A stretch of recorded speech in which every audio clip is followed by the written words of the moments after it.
Welcome to Silicon Scoop, where we dive into the latest tech news impacting the world. Join John Irwin and the Startup Coach as they explore the tech news that matters to you. Stay ahead, stay informed, and now on with the show.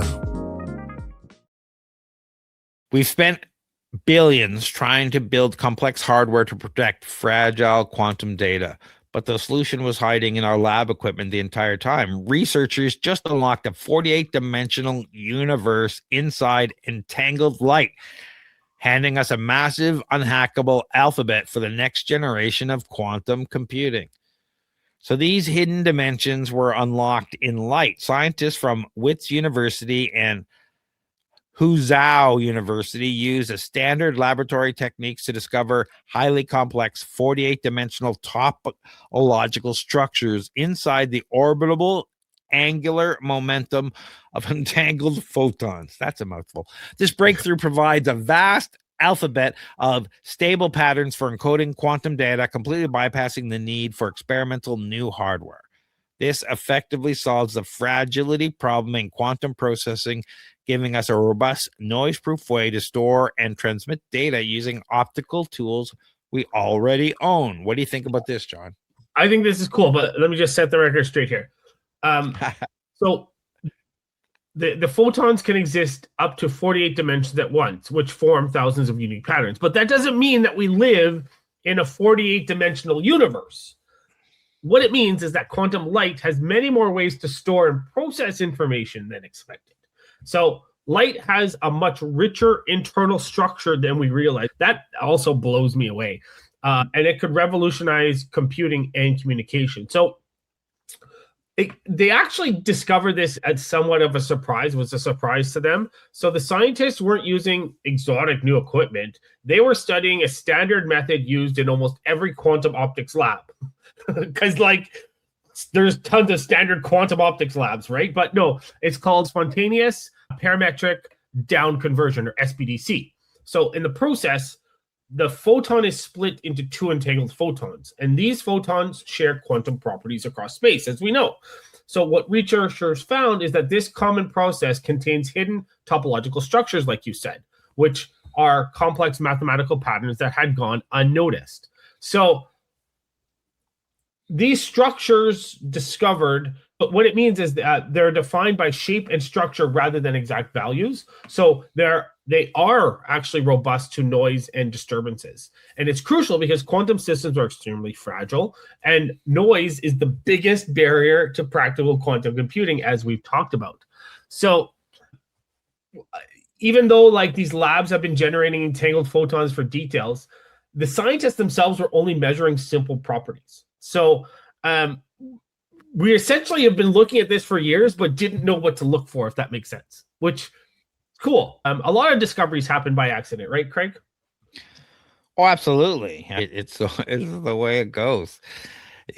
I like to think of this traditional quantum information like carrying a tray of water across a crowded room. One tiny bump and the water spills, destroying your data. Now imagine instead that you were twisting the water into 17,000 intricate knots, like a network of highly complex plumbing pipes that no matter how much you shake or disrupt the system, the water stays perfectly contained in its specific shape. Orbital angular momentum gives that physical twist, and that twist creates the indestructible pipes. So yeah, this is so cool. These are stable topological structures, the highest ever recorded in any physical system, 48. I'm blown away by this, and the photonic quantum computing sector is projected to reach 1.1 billion by 2030, driven by discoveries exactly like this one. Entanglement visibility in leading SPDC sources currently exceeds 93%. Yeah. So I'm excited about where this is going. The spontaneous parametric down conversion to split a single photon into two entangled ones by leveraging orbital momentum. If this reduces the noise, that means, the fragility of the quantum runs that we can now only do seconds or minutes will maybe be able to now go for hours and days. Yeah. Yeah, this is cool. So the researchers didn't stumble upon this by accident. They had to borrow abstract mathematical tools from quantum theory, the framework usually reserved for studying the fundamental forces of the universe, just to predict where these topologies would hide in high dimensional space. Microsoft's 2026 Quantum Pioneers program is heavily betting its entire roadmap on topological quantum computing. This discovery provides a massive experimental validation for their approach, proving that topological protection isn't just theory, it's highly scalable. And this talks about their topological approach versus some of the other approaches. And the alphabet of 17,000 topological signatures discovered here dwarfs our standard binary system of 0 to 1 so dramatically that if you assigned each signature a unique word, you would have a vocabulary larger than the active vocabulary of the average native English speaker, all encoded in a single light beam.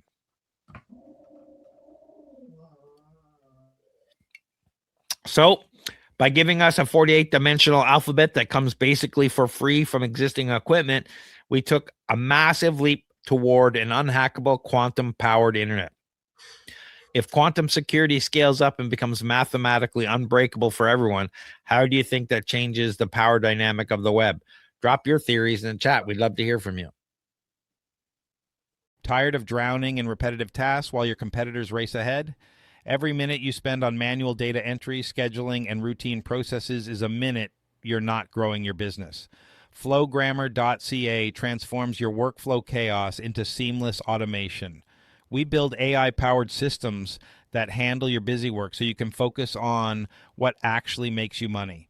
Our clients typically save 15 plus hours per week and see their productivity double within 60 days. Visit flowgrammer.ca for a free automation audit. That's flowgrammer.ca. Stop working in your business and start working on it. What do you got going on, John? Just plugging away, helping companies with government funding, attending events, probably startup drinks or Flowgrammer events. How about you, Craig? Lots of stuff going on. I honestly don't know when this is going out. I have to check. I think it's going to go out in April. But there's all sorts of stuff going on. If you don't know about OpenClaw, it's the latest AI automation agent that's taken the world by storm in 2026. And OpenClaw Toronto chapter just launched. And we have all sorts of events going on. So check out openclawto.com. Our first demo night is April 14th. We have a Builder Cafe on April 10th. We have a bunch of other events. There's updates every day. We've deconstructed the latest 2 betas over the weekend that was launched in OpenClaw and what you should do about them. There's a bunch of articles over there. Go check that out. We're also over at flowgrammer.ca where we do N8N automations. We run the Flowgrammer community. I do Builders Hub and connectivity for AI and business automation agents. And for everything else, head over to TorontoStarts where we hook up startups and investors at our Startup Investor Drinks. We do mentoring, we do workshops, we have a list of investors. There's a whole bunch of content over. You can also book me over there if you want a meeting with me to talk about whatever, help your startup. Check out TorontoStarts.com. But John, if people are looking for non-dilutive funding, where should they go and what is that? Yeah, non-dilutive funding. We're talking government grants, tax credits. Come find me on LinkedIn if you have any questions. Right now is shred time, SRNED. But come reach out to me too. If you've got a startup, if you've got a company, reach out to me if you have any questions. And if they have company questions about their startup in general, where do they find you, Craig? Yeah, find me at TorontoStarts.com. But John, just before we go, something's open right now, and it's closing May 31st. Thank you. Can Export. And what? Yeah.